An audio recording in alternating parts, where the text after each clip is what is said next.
Good morning, everybody.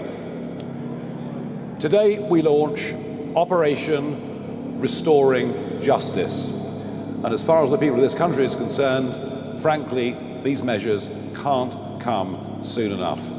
As you know, we've been running over the course of the last 6 weeks our very successful crime campaign. It's seen us rise further in the polls. It's seen great new recruits, Vanessa Frake and Colin Sutton, joining our party. And today is the last instalment of that campaign ahead of our party conference in Birmingham on the 5th and 6th of September.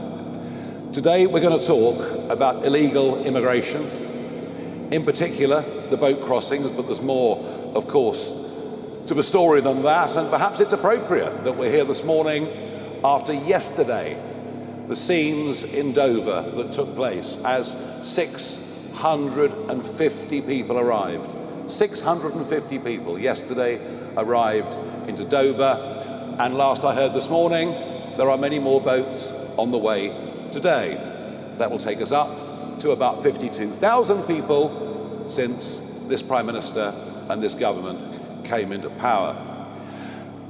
The mood in the country around this issue is a mix between total despair and rising anger. And I would say this, that without action, without somehow the contract between the government and the people being renewed, without some trust coming back, then I fear deeply that that anger will grow. In fact, I think there is now, as a result of this, a genuine threat to public order, and that is the very last thing that we want. And I've been saying, of course, for a long time that it's a growing threat to our national security. And we've seen just recently some arrests made of people that came by boat, and they are suspected of being involved in some form of terrorism. Huge numbers of undocumented young males who throw their passports and iPhone into the English Channel when they get to the 12-mile line, something that I've been out and filmed. These huge numbers of people do constitute a threat. And I suppose the growing anger in the country over the course of the last few weeks is a cultural one, in the sense that many of these young men come from countries in which women aren't even second-class citizens. And frankly, the public have now just had enough. And what began as a protest of mothers and concerned citizens outside the Bell Hotel in Epping has now spread right across the country. And all of it really poses one big fundamental question. Whose side are you on?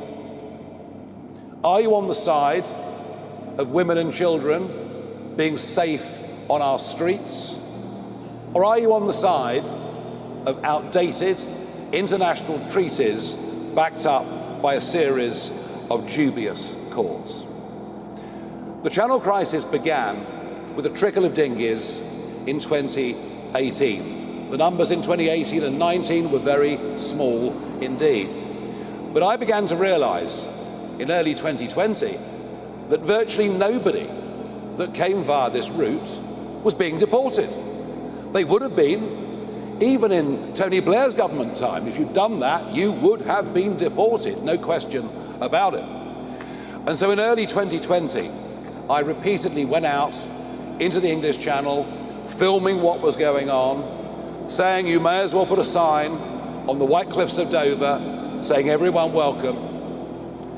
And unless we start deporting people, I predicted this would turn into, and yes, I use the word, invasion.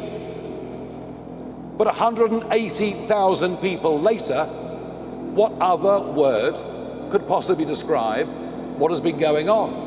It is an invasion, as these young men illegally break into our country. Well, I did my best in 2020. I warned everybody. I said, unless we deport, the crisis will worsen considerably. But I'm afraid that the Conservative government for the first few years, did literally nothing. Literally nothing. And then belatedly, they put in place a Rwanda plan, they put in place legislation, but none of it could work because they hadn't got the courage to face up to the legal obstacles that made sure, despite spending huge amounts of money on these plans, that nothing was actually going to happen.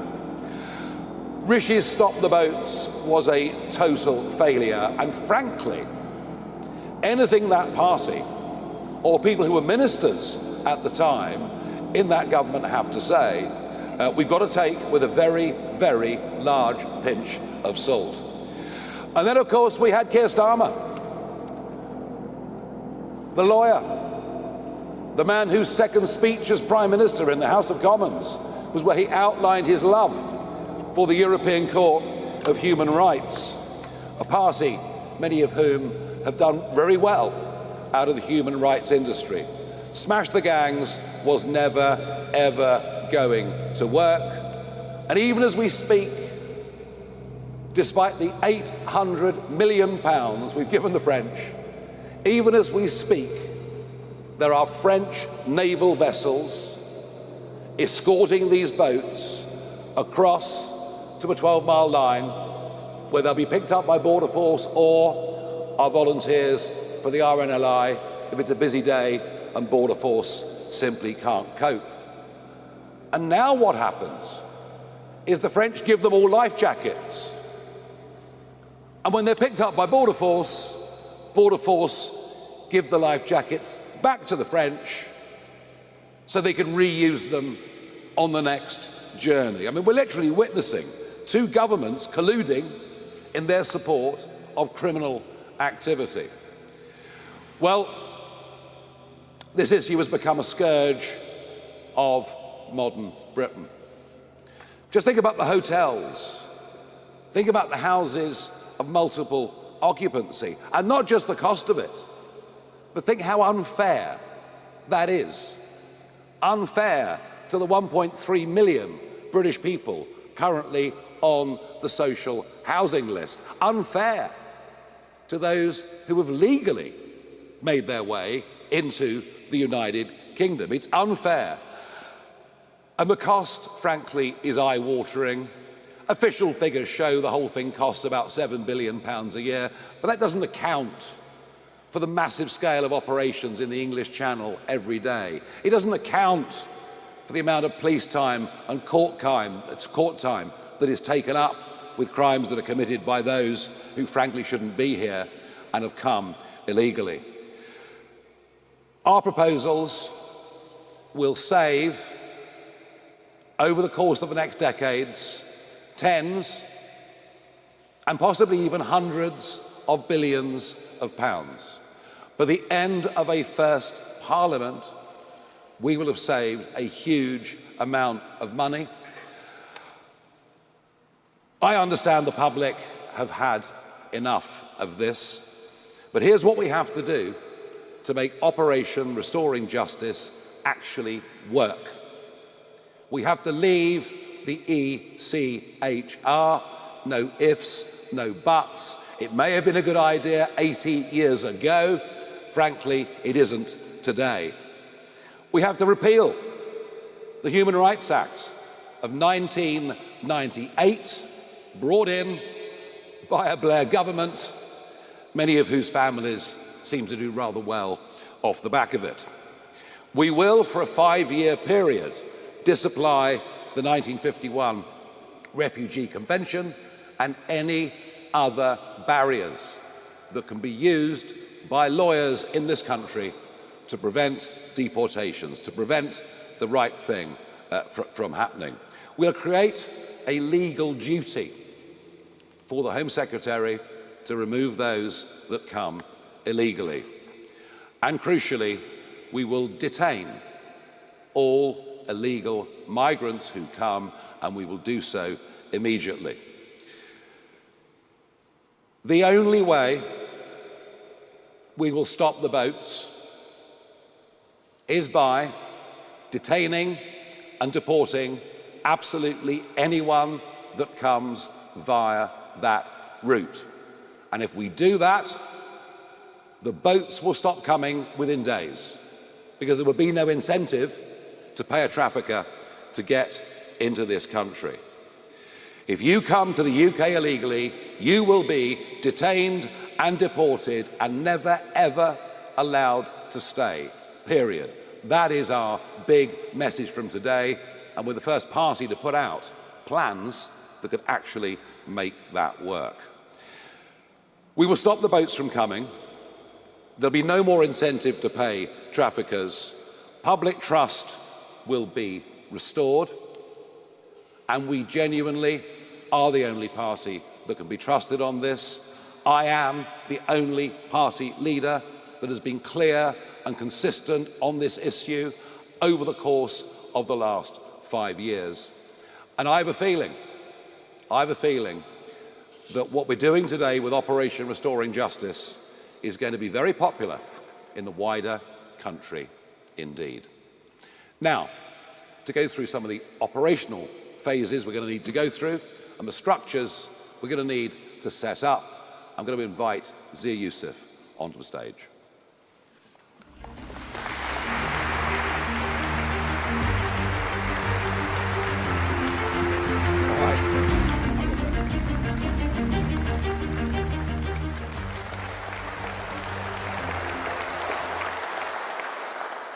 Thank you, Nigel, and thank you all for coming. Look, for decades now, successive Tory and Labour governments promised to get tough on illegal immigration.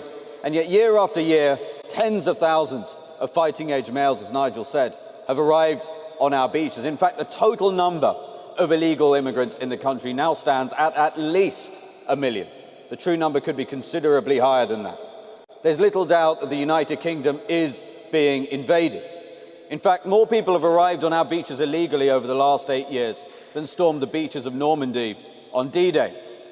And they're rewarded for this by a political class that puts them up in hotels at the British taxpayers' expense, given free meals, free healthcare, free TV licenses, and as our Doge team has revealed, even free trips to the safari park and to the cinema. Even those that commit heinous crimes are routinely defended by so-called human rights lawyers who succeed in preventing even convicted rapist illegal migrants from being deported. All thanks to a legal system that prioritises the rights of foreign citizens over our own. Well, the patience of the British people is now exhausted. We're unwilling to accept that Britain's border should be open and undefended, unwilling to accept that Britain must cede its sovereignty to foreign courts, and unwilling to accept that our own veterans who served our nation with valour and distinction be evicted from their homes to house fighting-age males from Iraq and Afghanistan who turned up on our beaches uninvited. This is a national emergency. It's a national security emergency, and it's time to put British people first. So, upon winning the next election, a reformed government will launch Operation Restoring Justice, a 5-year emergency programme to track down, detain and deport all illegal immigrants in the United Kingdom. It will also immediately stop the boats from coming by sending a very clear message that being in our country illegally now has an ironclad consequence: immediate removal. Deportation is the ultimate deterrent. Our plan combines an uncompromising legal reset with national-scale, relentless enforcement through a new UK deportation command and a powerful foreign policy campaign. As Prime Minister, Nigel Farage will direct every instrument of state to ensure illegal immigrants are detained and deported. Reform will pass the Illegal Migration Mass Deportation Act to ensure that no activist judge can stop deportations. We will leave the ECHR, but that is nowhere near enough to get this job done. We must also repeal, not disapply, but repeal the Human Rights Act and replace it with a British Bill of Rights. We'll create a legal obligation for the Home Secretary to deport everyone illegally in the country, and will disapply all international treaties that are used to keep illegal migrants in this country. And yes, that means disapplying the 1951 Refugee Convention and the UN Convention Against Torture and the Council of Europe Anti-Trafficking Convention. That is a non-exhaustive list. These treaties will otherwise be used by activist judges to frustrate deportations, even after the repeals of the Human Rights Act and even after the UK leaving the ECHR. We will create sweeping new detention powers for the Home Secretary without Hardy Singh constraints. That means illegal migrants can be detained until they are deported. This is essential because activist lawyers routinely use Hardy Singh to secure their client's bail, after which the client disappears. And we'll pass a law that makes clear that if you came to this country illegally, you will never be granted asylum. End of story. This will mean all asylum claims will become inadmissible if made by a person within this Act's scope. So if you came to the country illegally, you'll never be allowed to stay. It strips the Home Office, the immigration tribunals and the higher courts of jurisdiction to even consider asylum claims, because a claim that cannot be considered cannot suspend removal and therefore cannot delay a flight. Nothing less than what we've just described will do. And when Nigel's Prime Minister, there will not be a lawyer nor a judge in the country that will be able to prevent a deportation flight from leaving. If you come to the UK illegally, you will receive a lifetime ban from ever coming back to our country. Re-entering after deportation will become a criminal offence, punishable by up to 5 years in prison. Deliberately destroying your identity documents, having come here illegally, will also become a criminal offence, punishable by up to 5 years in prison. We will pair this legislative reset with a UK deportation command. That is a dedicated force to identifying, detaining and deporting illegal migrants at scale.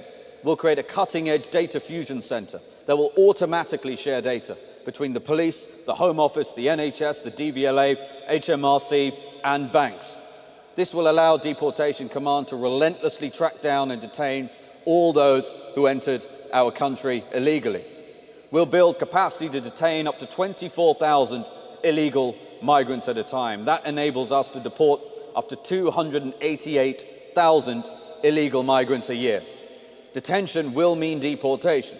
No chance of bail, no chance of absconding. We will expand charter flights to 5 departures every day, and to guarantee success, His Majesty's Royal Air Force will keep a Voyager aircraft on standby as a hot spare. So even if a plane has mechanical issues, flights will not be stopped, deportations will not be delayed. And beyond our shores, our Foreign Office will act with the urgency of a nation that is determined. Return agreements will be secured. Countries of origin will take back their illegals. Where persuasion and financial incentives fail, we will use leverage. If a country refuses to take back their illegal migrants, we will stop issuing visas to people from that country, and if necessary, we will sanction them. Let there be no doubt, those who arrive illegally will be detained, deported, and banned for life from re-entering the United Kingdom. And this is not just a national security emergency, it's a fiscal emergency too. Right now, Britain is spending more than £7 billion every year on the costs of illegal immigration, and that excludes the huge cost items like the burden on the NHS. Billions are spent on hotels, community housing, and welfare for those who have no respect for our laws. Those who obey the rules are forced to pay for those who break them. The cost of deporting those who are illegally will be £10 billion over 5 years, but in that same period, our plan will save the taxpayer over £17 billion. So the net saving to the British taxpayer will be very, very significant over 5 years. And over a decade, the savings will exceed £42 billion. That is money that is returned to hard-working families, to our schools, to our NHS, and to rebuilding Britain's prosperity. This is a transformative plan that will mean those who are here illegally will be deported at unprecedented speed and scale. And I want to be clear that with Nigel as Prime Minister, a reformed government will show unflinching resolve to ensure that Britain regains control of its borders. The hopes and the dreams of British people and their children rests on their government's willingness to do what it takes to defend and secure our country's borders and keep them safe. A reformed government will ensure that the United Kingdom will once again be a proud sovereign nation with full control of its borders. And it is in that sovereignty that lies the foundation of our country's next chapter. one in which our country is secure, one in which our people are prosperous, and one in which Britain is powerful again. Thank you very much, and we're going to move to questions.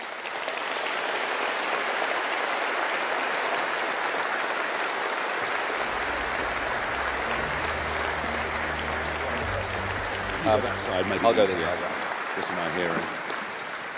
Zia, thank you very much indeed. Right, we have a pretty extensive list of questions from the press, and the first up is Ben Wright from the BBC.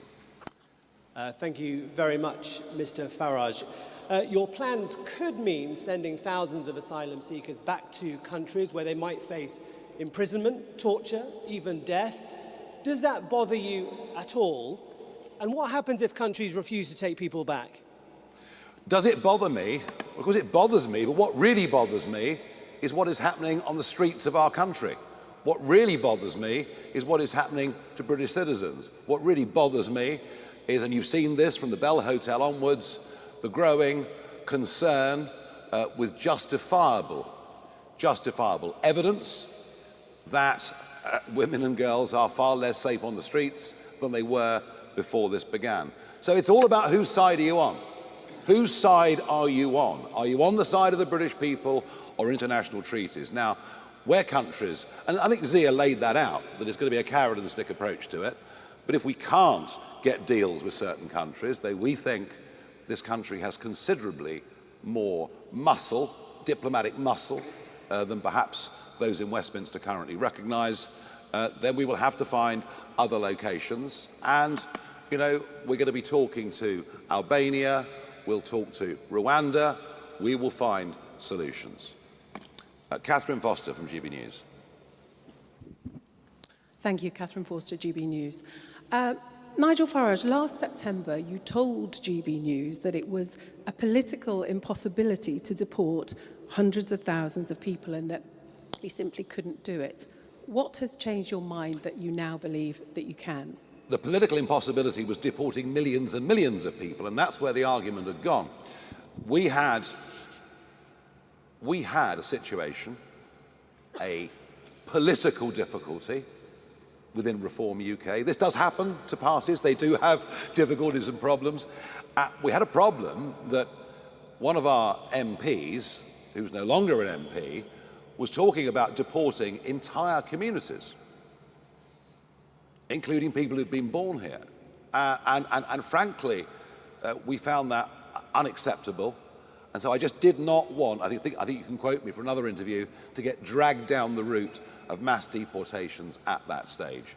We have sorted out that political internal difficulty that we had, and since that time, the work has been done on a credible plan so that we can deport hundreds of thousands of people over the 5 years of a Reform government. Thank you. Harry Horton, ITV.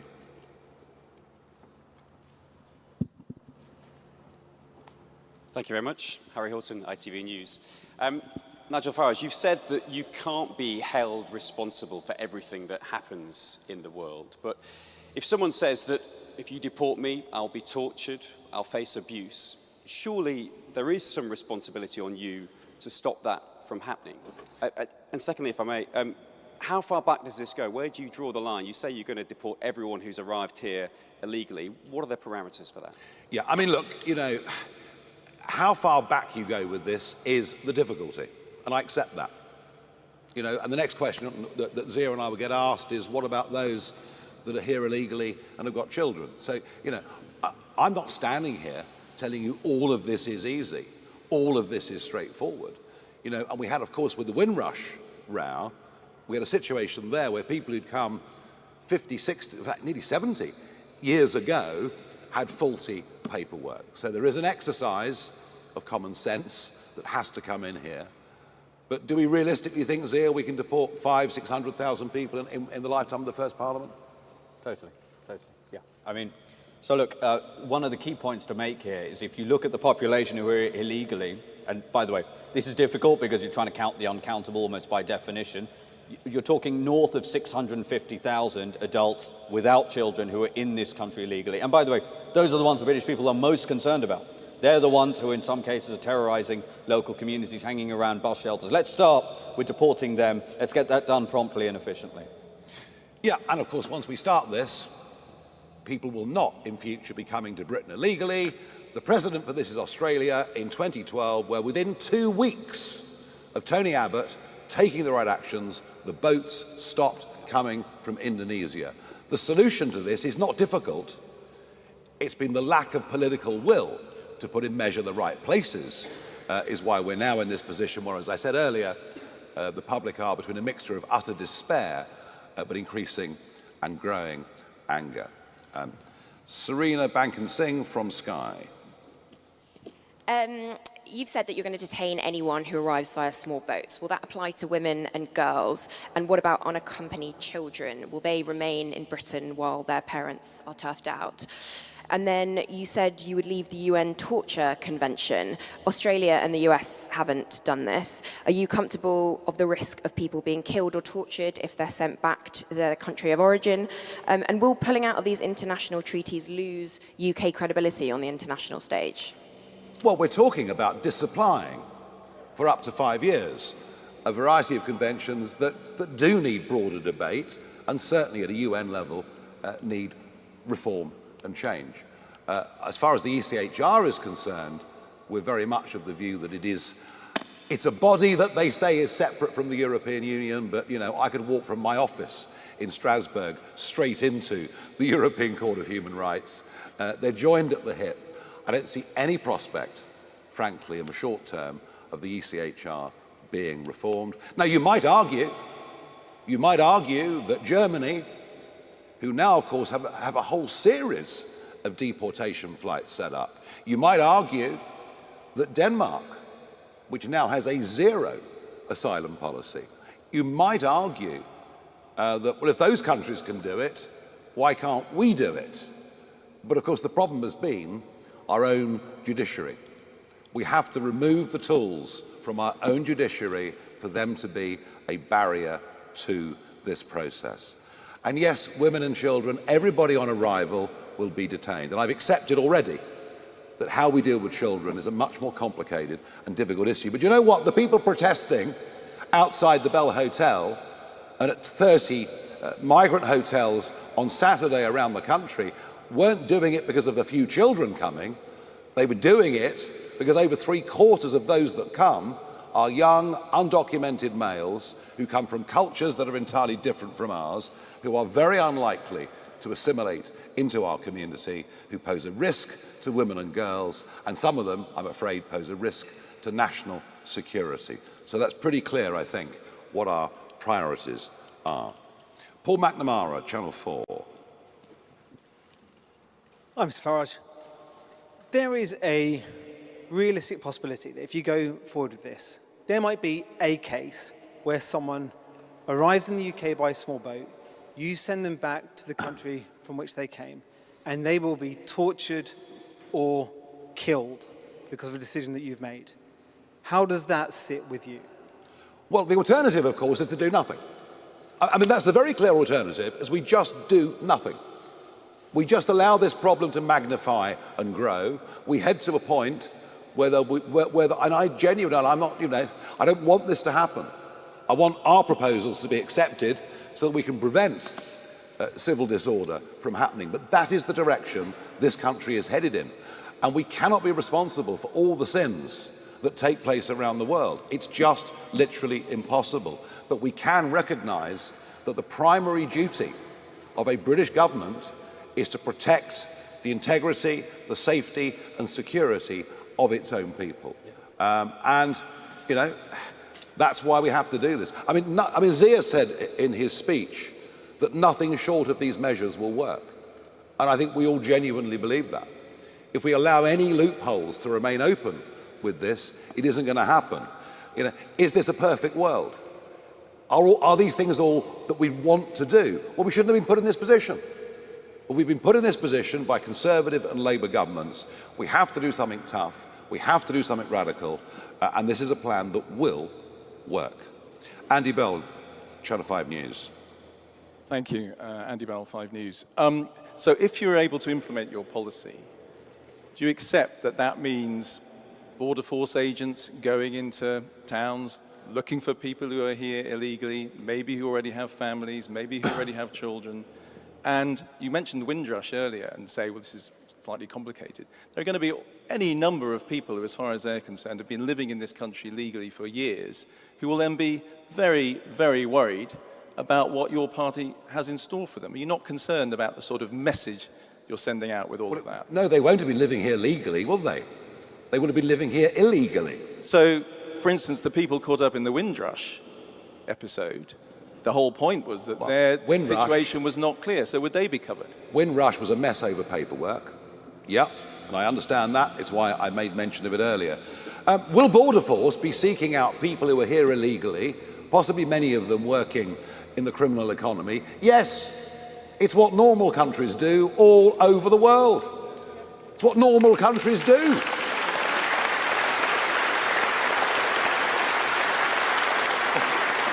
I mean, what sane country? What sane country would allow undocumented young males to break into its country, to put them up in hotels? They even get dental care. How about that? Most people can't get an NHS dentist. This is not what normal countries do. We are talking about normality. And actually, the funny thing is, I'll say it once again, in the first Blair government, if you came here illegally, your feet didn't touch the sides. But it is this gradual drift. Ever since, really, I think the Human Rights Act was incorporated into UK law, it's this gradual drift to just accepting that anything goes. Well, we're not accepting it. And I tell you what, there's a big silent majority out there who are not accepting it either. And they are crying out. They are desperate to have some leadership that's got some courage. They're desperate for a political party that can put forward people who genuinely will put the needs of the British people first. That is what government is supposed to do. Thank you. Christopher McCowan from the Press Association. Thanks. Chris McKeon, PA. One of the countries you suggested sending people back to was Iran, a country which poses a national security risk to the UK and has attempted to kidnap and murder people in this country. What financial incentives are you suggesting you offer them to take deportees back? Can I be clear that no young man from Iran who arrives by boat should be walking the streets of our country? Under no circumstances.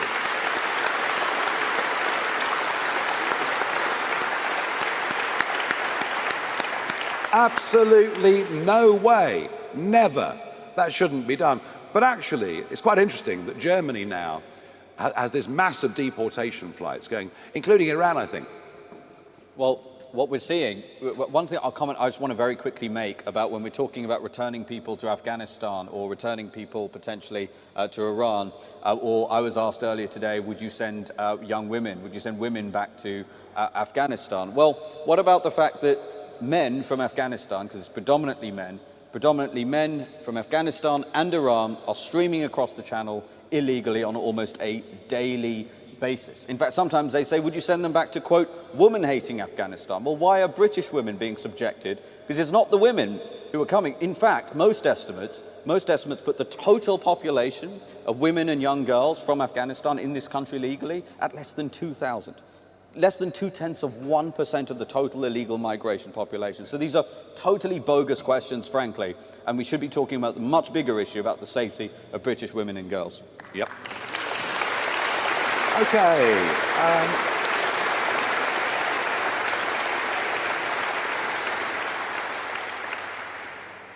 I think one of the most interesting things about this press conference and about the media the last few days is the questions that are being asked about the practicalities of individual pieces of implementation. What I notice, there's very little pushback from the media against the idea that we really are in very, very big trouble in this country. And I think every one of you know. It was interesting. I thought Andrew Neil's piece in the Mail on Saturday was very reflective. I think everyone understands we have a massive problem here. We are not very far away from major civil disorder. And so I think the acceptance as a whole of the big picture that we're putting forward shows you that once again, it's reform that are leading national debate. Noah Hoffman from The Sun. Thank you, Ms. Farage. Noah from The Sun. You were just mentioning there about this growing anger, this seething anger at Sir Keir Starmer for what some people think putting the human rights of foreign rapists above British families. But there's still around 4 years until another general election, and a lot of people will be feeling very helpless and like they want something to happen quicker than that time. So how would you recommend members of the public should put pressure on a Labour government to do more than just cite human rights laws and actually tackle this issue? I think that one of the things I've learned over quite a long time in this game is that if you lead with arguments, if you get the public to follow you, the other politicians start to change their tune. And let's face it, this is a Labour government famed for its number of U-turns already. So I would urge everybody out there that's got a Labour MP to go to that MP and say to him or her, unless you get a grip on this, we will absolutely not be voting for you next time round and you will lose your seat. And if that happens on a big enough scale, I think it could be a remarkable effect of concentrating the mind. 4 years to the next election? Do you really think so?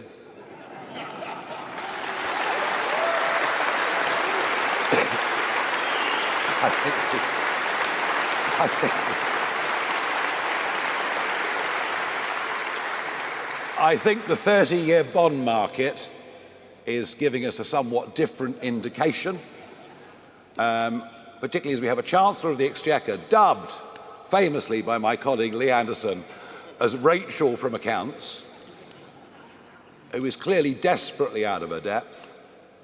And actually, I'm not sure there's anybody in the cabinet that really has a clue how to turn around the economic downward spiral and possibly even fiscal doom loop that we're beginning to enter into. So they may not last quite as long as you think.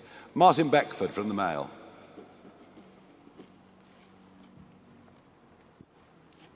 Thank you very much. Martin Beckford from the Daily Mail. We know that Afghans make up the largest proportion of small boat crossings, about 6,000 in the past year. We know that lots of people who work with British and American forces are still trying to flee the Taliban. Would you make any exceptions for them and allow them to stay? Yes. Yes, absolutely. Right. There were brave Afghans who supported the British forces and American forces during that 20-year war, who, of course, absolutely, of course, deserve recompense for the enormous risks they took. And by the way, Martin, just bear this in mind. This country has taken 500,000 refugees since the Brexit referendum. This country is not closed-minded to groups that genuinely face persecution, to groups that genuinely are refugees. We just don't believe, by any traditional definitions of a refugee, we just don't believe those people crossing the English Channel, or at least very few of them, tick that box. Carry on. Will you have a scheme continue some of the resettlement schemes? Yes, but of course, once again, the whole thing's been messed up beyond all belief. The list of a couple of thousand interpreters becomes a list of 100,000 people. The whole thing gets leaked. It's a complete and utter shambles. But, where it's right and proper, Operation Restoring Justice would apply to those Afghan interpreters as well. Absolutely. Thank you for your question. Do come in whenever you want. Can I just very quickly mention, to the degree someone wants to make the case for legitimate asylum claims, as no doubt some may exist, those can only ever be taken seriously when you have a secure border and you actually have control about who's coming. This is one of the biggest problems. I put it to you that an infinitesimal number of the Afghans who are crossing the Channel illegally served with our military bravely. It will be an infinitesimal number. We know this. So again, this is a big part of what reform is going to do. If you don't have a border, you don't have a country. If you don't have a border, you don't have an immigration policy. We can talk about it all we want. Quite, absolutely, absolutely. Michael Knowles from the Daily Express. Thank you very much. Your operational plan speaks about a 6-month voluntary return window. Can you spell out why you're going to do that and why it precedes the large-scale raids? Well, because there's a nice way of doing this. And there's a very tough way of doing this. And if people think, crikey, you know, they're breathing down my neck, they're actually going to catch up with me and deport me, I might as well take the offer of £2,500 and a free, comfortable flight back to my home country. Difficult to assess just how successful that will or will not be. But if you think, this time next week, they're going to be knocking on my door, I suggest quite a few people might take that up. And I think that is part of our sort of carrot and stick approach to individuals illegally in Britain, but equally to other countries as well. Yeah. We will try to make it easy. And after all, the countries we're talking about, we're giving nearly all of them foreign aid anyway. So there are ways that we can offer them constructive deals to take back their people, or we can get tougher by applying diplomatic or economic pressure. Can I just add as well that it's also much cheaper, frankly. I know I might stick in the throat a little bit paying people who are coming illegally, but if you look at the Department of Homeland Security, we've looked a lot at what the Trump administration has done. The DHS have said, their voluntary programs about $1,000, $1,500 relative to $17,000 for an enforced deportation. And as Nigel said, one of the things that will happen immediately once we pass this legislation is UK Deportation Command will start issuing letters informing them, we know we're on to you, and if you don't take this voluntary program, you're gone forcibly in 6 months' time. Yeah. James Hill, Spectator. The risk of a British Bill of Rights is that it simply empowers those same activist judges that you've decried here today. Would it not be preferable instead to simply repeal the 1998 Human Rights Act, leave the ECHR and go back to the old system of legal governance? Yeah, I mean, common law really is what you're talking about, and that's how we used to do it. And, our tradition has always been that we're free-born people, that everything is allowed, unless there is a law that specifically prohibits us from doing something, as opposed to the more European system of state-given human rights, which incidentally they can withdraw pretty much at a moment's notice. Look, we've used the Bill of Rights as a term because it is an historic term in British history, but it won't be full of European-style human rights. It'll be a reassertion of what the basic liberties are of people in this country. And let me assure you of one thing. It will include the right to free speech, which I'm afraid to say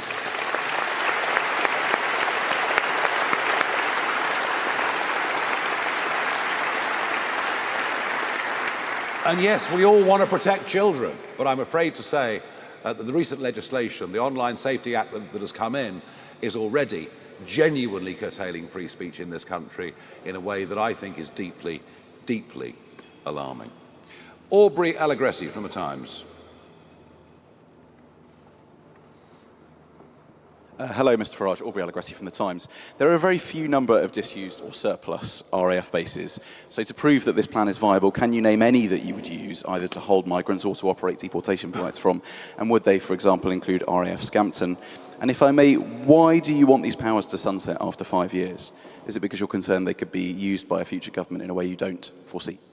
No, because, look, we do think there is hope that the 1951 Refugee Convention at the UN can be revisited and redefined for the modern world. So we've done it for a period of 5 years, and we'll see where we go after that. Can I just make one thing very, very clear? That the last government and this one have been housing people in military bases. 1 or 2 campaigns have stopped them using certain particular geographical locations, but quite a few have been used around the country. So you get put into a military base, but you're free to walk the streets at night. You're free to possibly even go and drive a delivery bike for somebody. The military bases that we will use, people will be detained. They won't be out walking the streets on the road to being deported. So I would suggest to you that whichever geographical locations are chosen, local residents will be far less concerned by this plan than they would young men being free 24 hours a day to walk through their village or walk through their town. On the practicalities of building accommodation, some very interesting thoughts that have come from America over the last few months. Yeah, look, there's 100,000 square miles of landmass in this country. We're going to need about a third of 1 square mile for the entire detention estate of the incremental 21,000 that we're talking about here. And Trump, whatever you think of President Trump, he has cut illegal border crossings by 97%. They said that it couldn't be done. He has done it. How? Because ICE has gone out and made 150,000 arrests and embarked on these deportations. If you look at the detention capacity he created in Florida, he created 3,000 beds in 8 days. If we were to be able to do it at that rate, we'd have the whole 24,000 up and running in 2 months. That's not in our numbers, but there is modern technology. These steel modular structures, these are all things that we can use. This notion that Britain can't do anything, Britain can't build anything, is for the birds. It's just about the political will.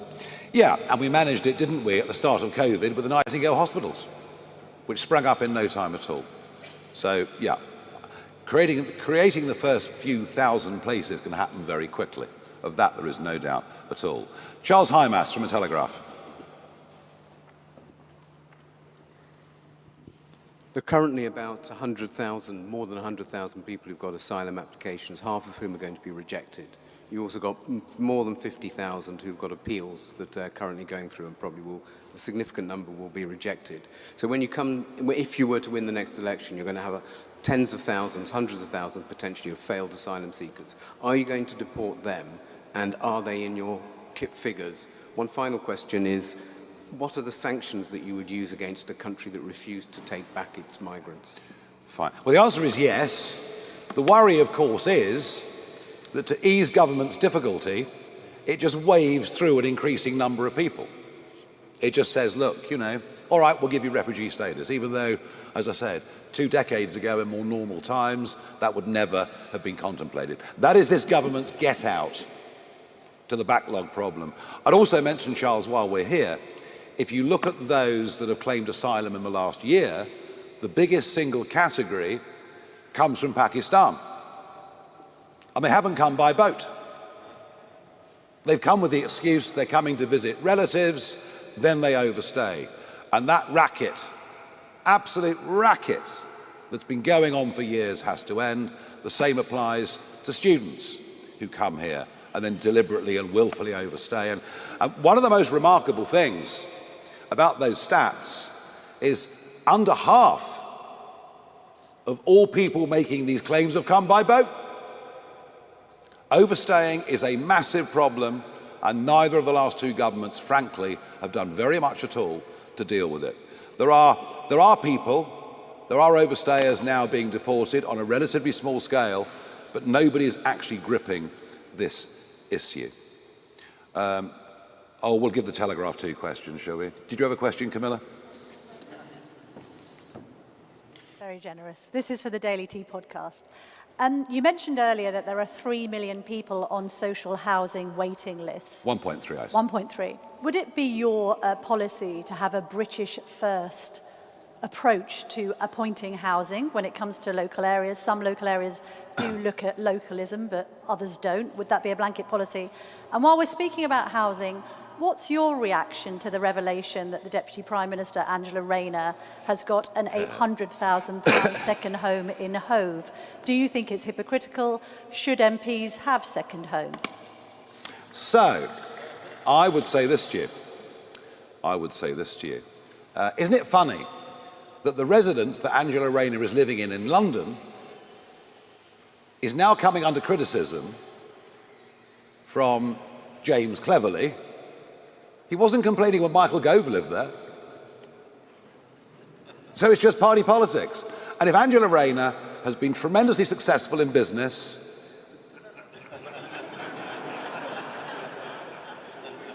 and managed to acquire a property portfolio and done it properly, well, jolly good luck to her.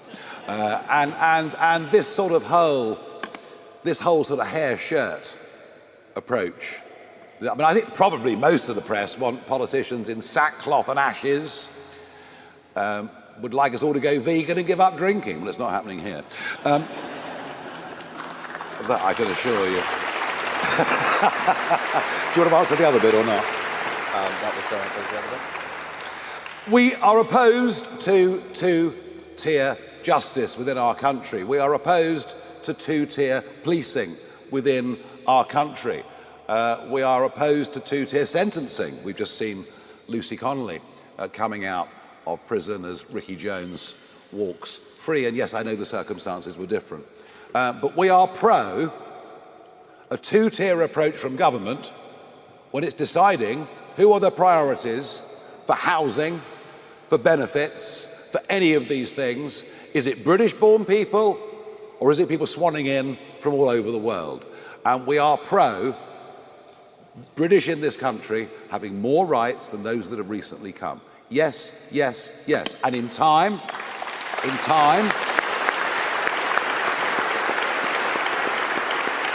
know, I mean, if you go to Australia, you can't access the health system. Doesn't happen. You've got to pay your insurance for 4 or 5 years. You commit a crime, you'll be deported. We've just been so weak on all of this. We welcome those that will come, will benefit our society, integrate, contribute, and in time become British citizens and have the full rights of everybody else. But I'm afraid that's just not what is actually going on. It hasn't been, frankly, for many, many years. Natasha Clark from LBC. We are getting towards the end, folks, I promise you. Natasha from LBC. You talk about a self-deport app in your document today. Can you tell us about how that would work? And second, you talk about the risk of unrest on our streets. You obviously know this plan is going to face legal challenges, operational issues, political pressure. Your opponents are going to absolutely throw the book at you to try and stop this. What is your message, firstly to them, and secondly to voters whose trust is absolutely on the floor over this issue? Prime Ministers have repeatedly failed to do enough about this and fix this very tricky problem. We've got years of promises. Why should the public trust you? Well, you're right. I mean, you know, every Prime Minister since David Cameron has said clearly, if you come to Britain illegally, you will be removed. And they all do it. And none deliver. Although I think they say it because they think the public wants to hear it, rather than they actually mean it. The fundamental point of your question is correct. That the social contract that exists in this country between those that work and pay their taxes and those that govern them is at a very, very fragile moment. That trust in politics and trust in politicians, frankly, it's certainly never been lower in my lifetime, and I think you might have to go back a long way in history to find a parallel period. So the restoring of that trust is absolutely vital. A lot of people around the country who say they're going to vote reform believe that we're pretty much the last shot. Pretty much the last shot. That if we don't win that election and start putting in place some of the very necessary changes that are needed, then goodness only knows what this country will look like in 10 years' time. Goodness only knows how many more talented people will have left. Not just the ultra-rich, but the young, ambitious, hard-working. So it is vital that we do this. All I can say to you is there's nobody on these issues of sovereignty, on these issues of national self-interest, on these issues of predicting what would happen in the future and it coming true. There is nobody more determined to do this than me.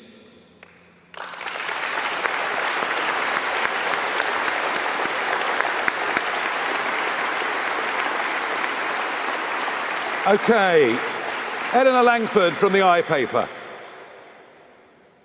Hello, Mr. Farage. Just to confirm, are you willing to negotiate with the Taliban and potentially pay them tens of millions of pounds to allow increased returns from the UK? And one more, if I may. Are you concerned that leaving the ECHR could jeopardise the Good Friday Agreement? Could jeopardise? The Good Friday Agreement. Yeah, I mean, look, you know, Blair, of course, wrote the ECHR into everything. He wrote it into everything to try and embed it deeply in British law. Can we renegotiate the Good Friday Agreement to get the ECHR out of it? Yes. Is that something that can happen very, very quickly? No, it'll take longer. It'll take longer. So unfortunately, and for a variety of reasons, previous governments have placed Northern Ireland, I'm afraid, in a different position to the rest of the United Kingdom, something that we vigorously opposed. It will take a little bit longer with Northern Ireland. Zia? Yeah, so look, I just want to very quickly go back to the question about the app as well, because again, we want to emphasize that the goal is to get as many people to leave voluntarily. And what Deportation Command will make very clear, they will issue dates once they've tracked people down. This is the date that you will be arrested and you will be deported.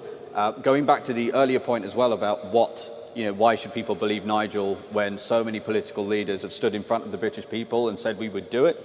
Well, one of the signs that this is going to work is how, number one, the human rights lawyers, the so-called human rights lawyers, are furious. That's a really good positive indicator that this plan will work, because these people, there's an industrial complex. I've seen this in courtrooms, an industrial complex of so-called human rights lawyers who defend the human rights of foreign citizens at the expense of British ones. And to James Heal's question earlier about the British Bill of Rights, I will tell you this. The draftsmen who put this legislation together have been under a very, very clear and strict instruction. But Nigel's the Prime Minister. There will not be a judge in the country that will be able to prevent a single plane from departing. And that is why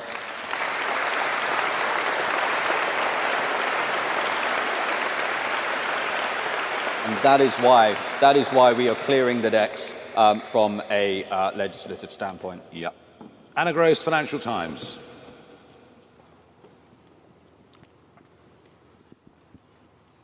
Thank you. You said that we're facing a massive and unprecedented crisis of people coming over to the country to claim asylum. The numbers have gone up. It was 108,000 in 2024, but this was only the 17th highest number in Europe per capita of the population. Are you willing to acknowledge that this is an international phenomenon, that Britain is much less affected than many other countries, and that there are millions of people in the UK that want to provide refuge to those who may be killed in their home countries? In 2015, the boat started crossing the Mediterranean. Jean-Claude Juncker, who at the time was the President of the European Commission, announced that the EU would put in place a common refugee and asylum policy for the European Union. And I was there through all of it. And I spoke repeatedly in parliamentary debates. And I said, if you allow anyone that sets foot across the Mediterranean to stay in the European Union, millions will come. Do not make this fundamental mistake. Of course, they did. And one of the reasons for voting Brexit was to prevent that catastrophic mistake that was made by the European Union, compounded by Angela Merkel in the most astonishing and stupid way. One of the reasons for Brexit was to get ourselves away from that necessary obligation, in that a few years in a European country, they become European citizens, they could come to Britain. So I've been right about this from the very start, singularly, alone, right about this from the very start. If you make it easy for people to come, they will come. It's just as simple as that. And it is, to the deep regret of everybody, especially 17.4 million Brexit voters and many, many more, that despite the fact we've got back control of our lives, we've actually not bothered to use it properly. We should not be paying for the mistakes of the European Union. Esme Kenny from the Oxford Mail. Thank you. Esme Kenny, Oxford Mail. Yes. So we're not far away from Campsfield House, which is a detention centre which closed in 2018. The current government have said that they want to reopen and expand the site. What would a reform government do about Campsfield House, and how would it respond to the backlash that reopening the site has faced from local residents and the district council? Yeah, I mean, look, nobody wants a hotel near them.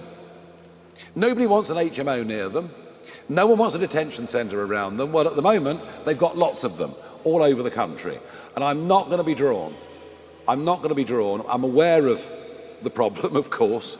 I'm not going to be drawn on the specifics of any individual geographical location. Because if we were to do that and present it as a plan, what the government would probably do is sell off the site and turn it into a solar farm. So we're going to keep... It's true. It's absolutely true. Well, why not, I suppose, So no, we're not going to go into individual specific geographies. Certainly not at this stage. Okie dokie. Alexa from The Guardian.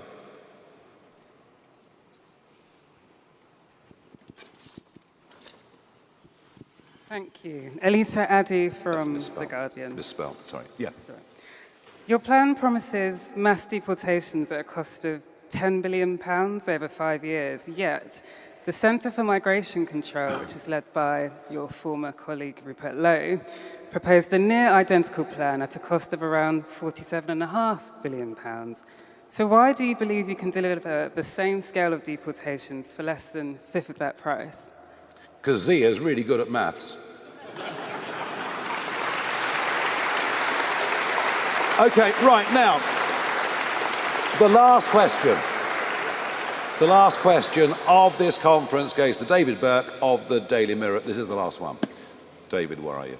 Thank you very much, Mr. Farage. Last year you said that Judeo-Christian values were at the root of everything in this country. You've previously called for a muscular defence of Christianity. We saw under the Tories, the Church of England bishops were probably among the most vocal critics of the Rwanda plan when it came to the Lords. It seems, frankly, ludicrous that they'd fall behind sending people to the Taliban, to Eritrea, to Iran and so forth. If you found yourself in a position where senior Christian leaders opposed the plans on moral grounds, are you prepared to say, I don't care, and do it anyway? And if so, isn't there a hypocrisy built into that? Well, look, I mean, you know, whoever the Christian leaders are at any given point in time, I think over the last decades, quite a few of them have been rather out of touch, perhaps with their own flock. Given the types of people appointed to be the Archbishop of Canterbury, that's probably the biggest understatement of the day. We believe that what we're offering is right and proper. And we believe for a political party that was founded around the slogan of family, community, country, that we are doing right by all of those things with these plans we put forward today. Somebody else asked me a moment ago about the pressures from the establishment that we'll face. Yes, of course there'll be pressures from the establishment. Of course there'll be condemnation from all sorts of parts of society. But no big, fundamental change that advances people's lives ever comes without a battle against the establishment, a battle against the existing interests, as Zia mentioned a moment ago, the human rights industry, etc. Some of this will be hard, but that's why we have to get a proper mandate for it at an election. And it's why I believe that as a result of what we're doing today, the general centre of gravity of this debate will move considerably between now and the next general election. And I think a lot of people who maybe now are criticised, I've noticed actually one or two commentators, you know, who would have been, even a handful of years ago, would have said really quite vicious things in their commentaries about these proposals, are now saying, well, you know what, actually, you know, I can't walk down the King's Road and wear jewellery anymore. You know, something fundamentally is going wrong. This feeling that we're living in broken Britain. And this is, of course, but one part of broken Britain, but it's the most visible part, and it's the part that is leading to the greatest anger in the country. Right, can I say thank you very much indeed, everybody? Yeah.